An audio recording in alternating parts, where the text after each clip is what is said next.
Is there such as superior or inferior debaters? Well, is there a side easier to defend? Is debate important?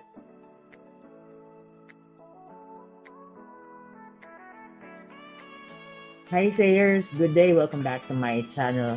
I'm so excited for today's video because we are going back to where we started, and that is making educational vlogs. And for today's video, it's so interesting to talk about maybe one of the hottest topics that we have today, and that is about debate. Let's talk about the definition of debate and the guidelines in a specific type of debate.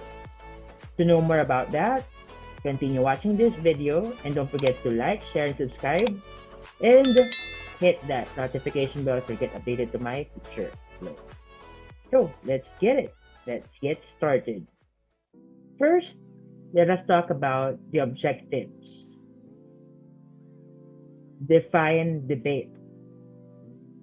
Second, identify the debate guidelines. Then, value the importance of conducting a debate. Now, why is it important to talk about this topic? We all know that this has been one of the most talked about concepts or topics nowadays because of the dispute among people in the government and the collision of different ideas and parties. So let us see if what they are doing now is already a form of debate. Okay. We have here the question, what is debate? Now, based on the American Debate League.org, a debate is an organized argument or contest of ideas in which the participants discuss a topic from two opposing sides. Remember that there are two opposing sides. One is called the pro, and the other side is called the con. Maybe you were able to hear this many times from your teacher when your teachers ask you to choose a side.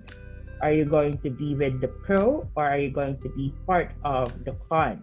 It's like the anti and the pro. Now, we have here another definition from sfu.ca.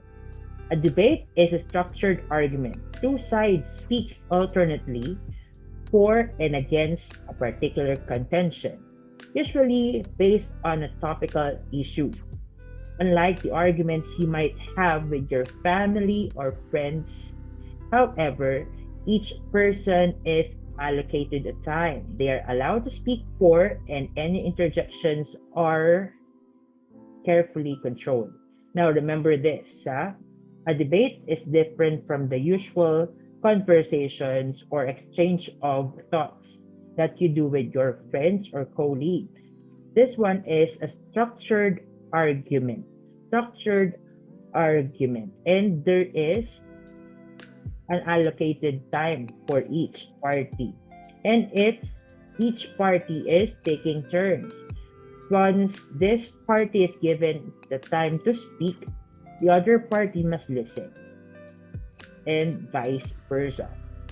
It's very important to listen when you are part of a debating team, because when you listen, you will be able to do the interpolation properly and targeted, as well as when you take note. Because when you take note, it's just like you are also really following the trail of thoughts of your opposing speaker or your opposing team in general. Now, the subject of the dispute is often pre-arranged, so you may find yourself having to support opinions with which you do not normally agree. And a debate is usually prepared, so you are given time to research, because you are not allowed there to really focus on your opinion without any factual basis. So you really have to exert effort studying about the given topics to you. I remember that. If you're just going to go to a debate without really preparing, it's just like you are setting yourself for a difficult time. Okay. You also have to argue as part of a team, being careful not to contradict what others on your team or on your side have said. Remember that usually a debate comes in a group, usually with 3 members. So if you're part of the team, you must support the other speaker's words or statements. If not, then you will just hurt your cause. You will just hurt your team, and it is not healthy for the debate. Okay, now I have here a specific type of debate. Why this? Because this has been what I've been letting my students use whenever I ask them to do a debate.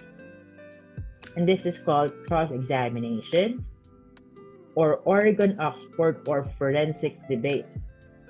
Now, based on this debate type, the meaning of debate is this. There are 2 sides, just like what we said earlier. And these 2 sides are called the affirmative and the negative. The affirmative team proves the validity of the issue or topic called the proposition, while the negative disproves it. A debate moderator enforces rules to ensure the debate's smooth conduct. Now, we already mentioned the debate moderator. A debate moderator is very important. The role of this moderator is very important in the conduct of a debate. Because if there will be no moderator or the moderator will not be able to do his or her job, then there will be chaos during the debate and everybody will just go too far away from the topic. So it's very important that the moderator really moderates. Okay, now let's talk more about the format of this type of debate. So just like what I said earlier, usually we have 3 speakers per team. Now, for the first cycle, we have here the first speaker. The first speaker from the affirmative side will have his or her constructive speech.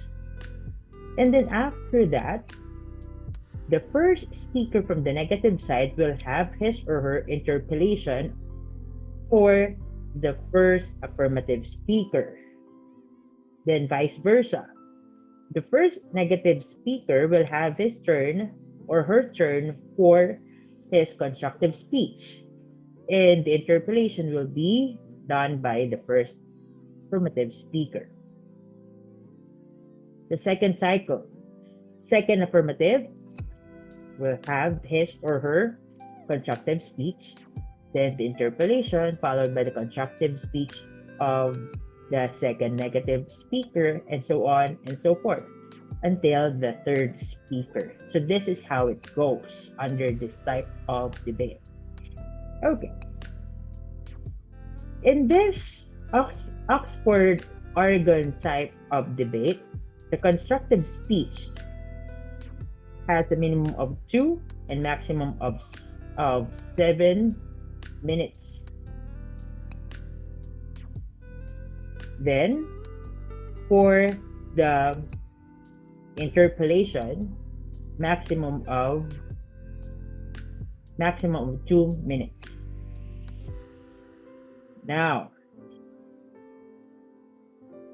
we have here the focus of each speaker. For the first speaker, first speakers from both sides must focus on the necessity.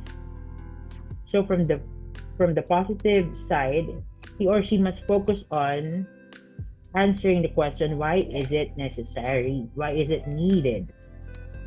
For the negative side, he or she must prove that it's unnecessary. Then, for the second speakers,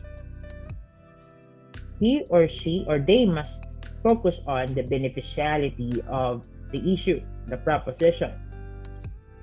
The affirmative speaker must answer the question, is it beneficial? Then the negative side must disprove it, or disprove, I mean. Then the third speakers from both sides must talk about the practicability, answering the question, why is it practical to implement or impose this? Moving on. The judges, based on your discretion, shall have the authority to determine who will be the best speaker and best debater. Now, these awards will help the speakers or each team really get motivated, really prepare for this activity. And the winning team shall be determined by the rubric's total score it garnered after the debate. So, beforehand, the teacher must be able to explain the rubric he or she is going to use for this particular activity. So everybody will be guided. So the students will know how they will be graded and how should they act during the activity. Now, these are some of the important roles of the following people. We already mentioned the moderator earlier. Number 1, to reveal the issue involved in the debate. Number 2, to rule on points of clarification about the issues or questions and answers made during the interpellation. Number 3, to see to it that the debate is orderly and follows the rules of parliamentary procedures, that everything is orderly done. We don't want to have chaos while having the debate. And we have here the roles of the timer. To time the speakers and debaters accurately. Why is it important to have a timer?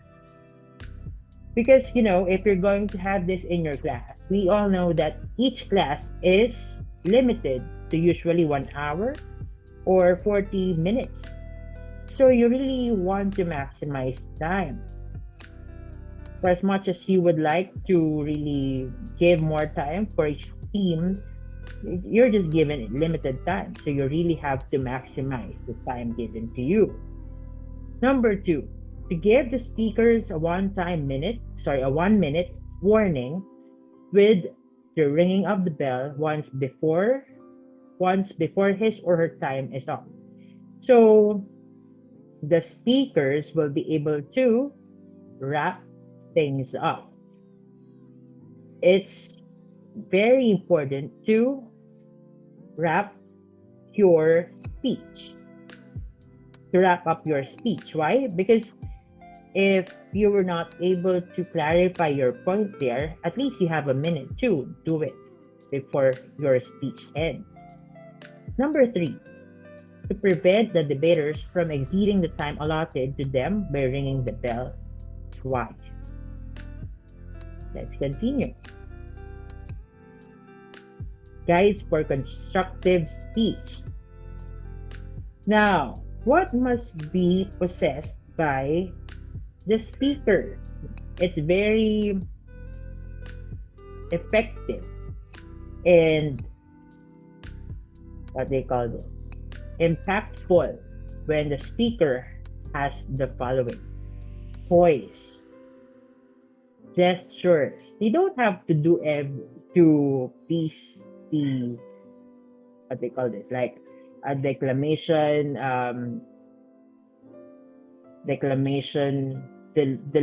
delivering individual there. You just have to incorporate relevant gestures while you are delivering your speech. Another is audience contact.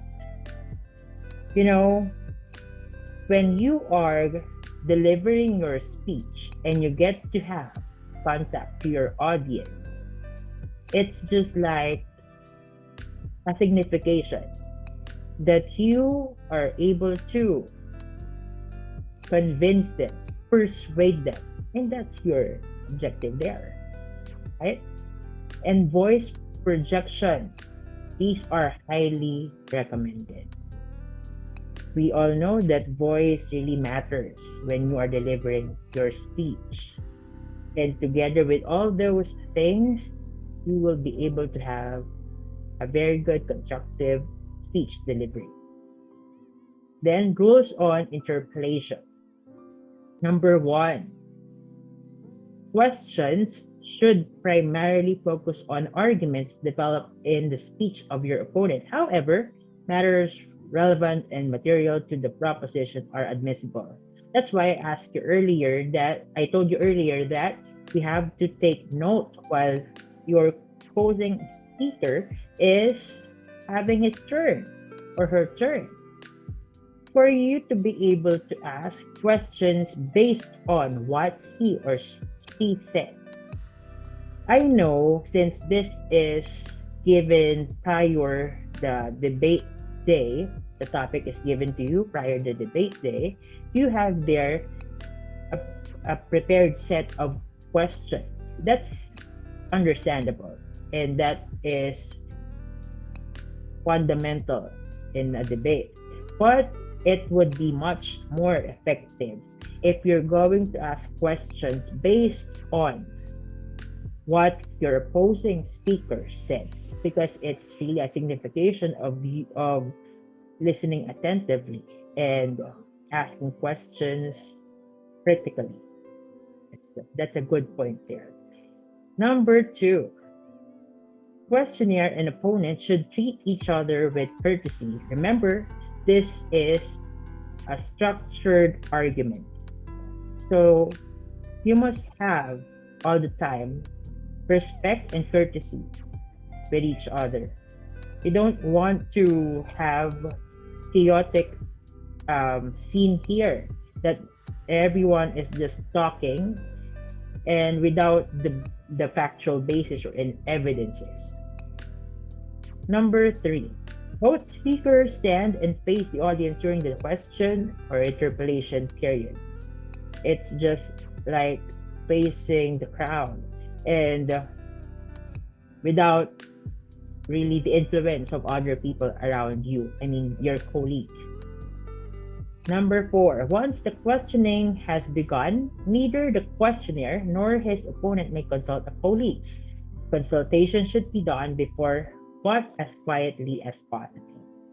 That's it.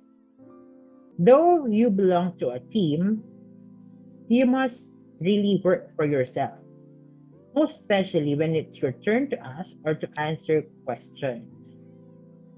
You may ask your colleagues, but in a discreet manner, because it will signify that you lack information about it. Yes, that's already given that you need more information about it, but you're not allowed to do it while it's your turn. Beforehand, you may ask your colleague discreet. Let's move on. Rules on interpolation number 5. Questionnaires should ask brief and easily understandable questions. Answers should equally be brief. Categorical questions answerable by yes or no is allowed. However, opponent, if he or she chooses, may qualify his answer why yes or why no. It's just like when your teacher asks you to answer a yes or no question. You just have to answer it that way. You don't have to explain unless you're given a chance to explain. And this is where the saying is applied. Less is more, right? If you're not asked to explain, then do not explain, because everything you will say may be used against you. Okay. Number 6. Questionnaire may not cut off a reasonable and qualified answer, but he may cut off a nervous response with a statement such as a thank you, that is enough information, or your point is quite clear, or I'm satisfied. You may do that. Yeah? You may do that. You may just simply say, thank you for your clarification. I got it. That has been clear. That's it. Maybe you were able to hear these responses in series which are focused on legal practices, legal documents. Number 7. A questionnaire should not comment on the response of his opponent. You are supposed to scrutinize, you are supposed to evaluate, you are supposed to ask questions and not give comments on the response of your opponent. Because when you give comments, people tend to mix those comments with emotions. And putting your emotions to your comments, to your remarks, will mean that you are being personal. And you don't want that to happen in a debate. Number 8. Your opponent may refuse to answer ambiguous, irrelevant, or loaded questions by asking the questionnaire to rephrase or reform his question. If you really did not understand the question, then ask the questionnaire to rephrase or to reform the question. Or if you think the question is misleading and you know that he is just trying to extract more information about you or about the topic, then you may ask him or her to rephrase or reform the question to stop him from achieving his goal or his objective.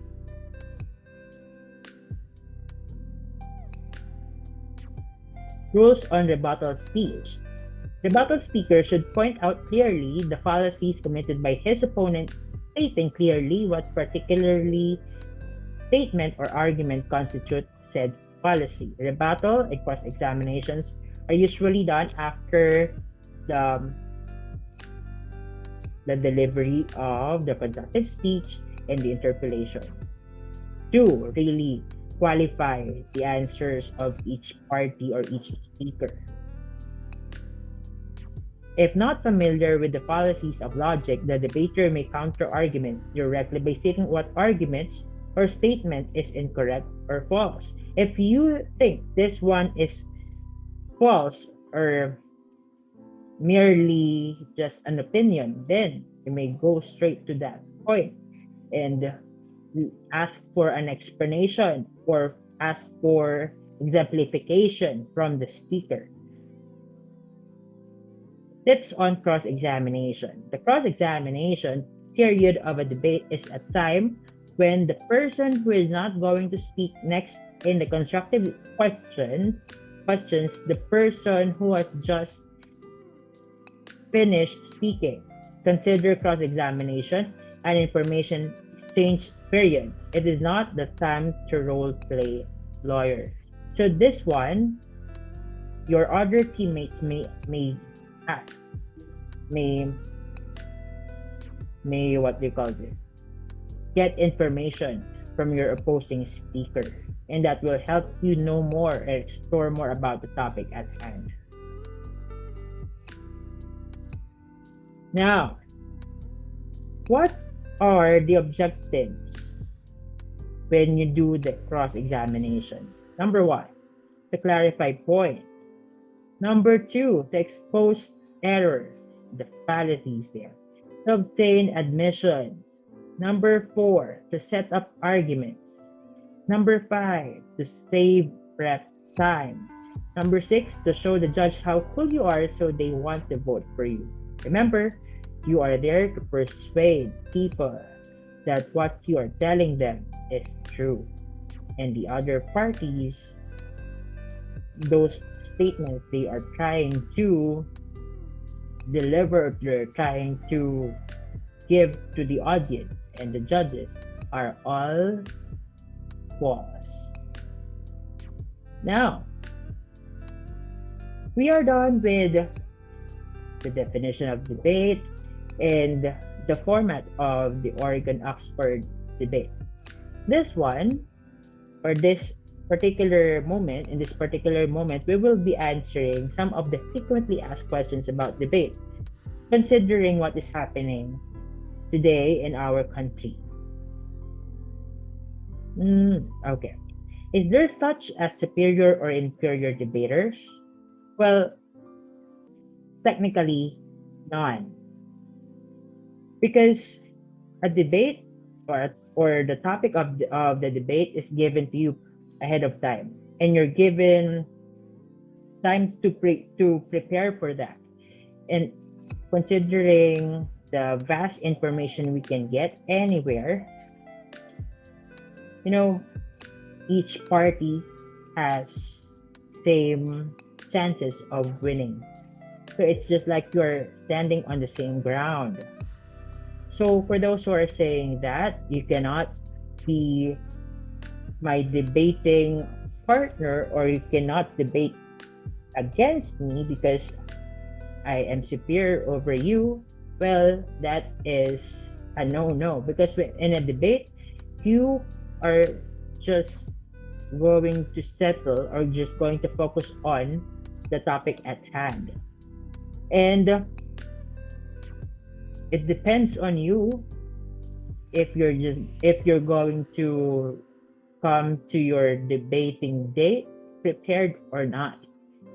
Well, for those who are saying that, oh, I cannot be matched against you because you are an experienced debater and I am just a novice. That could be, but generally, when you're given a topic, you are just the same debaters starting from scratch, because this topic is just given to you at the same time, and you just have to stick to the merits of the case or the topic at hand. Now, next question. Is their side easier to defend? Technically, none. You can commonly hear this once the side of each party is revealed. Usually you would hear these remarks like, oh, I could have been better if I'm going to be with the pro, or I could have been better if I'm going to go with the con. Well, answering this question, there's no really easier side to defend. Because just like what I said in the previous question, you are given the same length of time to prepare. And you might have said this, that you are lucky to have been given a chance to defend the pro side because you personally believe on that. But when you look at the other side of the story, you would know that it's not just about the pro side. And same way is true when you go to the other side, which is the con side. It's just like exploring more about the topic at hand. We cannot say that, oh, we're done with this one, or we cannot say that we're already lost. We already lost for this particular debate just because this is what you think and this is what you know, because there's still more to explore about this particular topic. Now, I think this is the last question. Is debate important? I know you know the answer for this.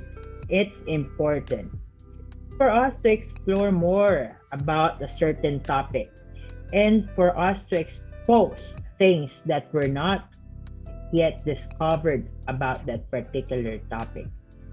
And exploring and exposing these things is like empowering and educating people, to give them choices, to give them things to scrutinize, things to prove, things to think about, things to reflect on. So there is really beauty in debating, for as long as the guidelines are set properly and clearly. Now let me end this with this one.